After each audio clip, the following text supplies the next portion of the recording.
Tips untuk menjawab soalan bahagian B UASA Sains. Tipsnya seperti ini. Yang pertama, kita kena tengok markah. Yang kedua, gariskan kata kuncinya.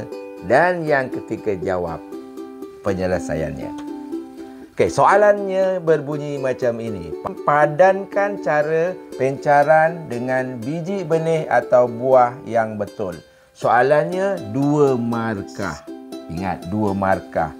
Cara pencaran, ini biji benih. Angin, haiwan dan manusia.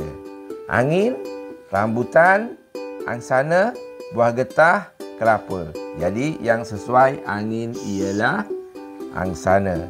Haiwan dan manusia, rambutan, angsana, buah getah, kelapa. Yang sesuai ini.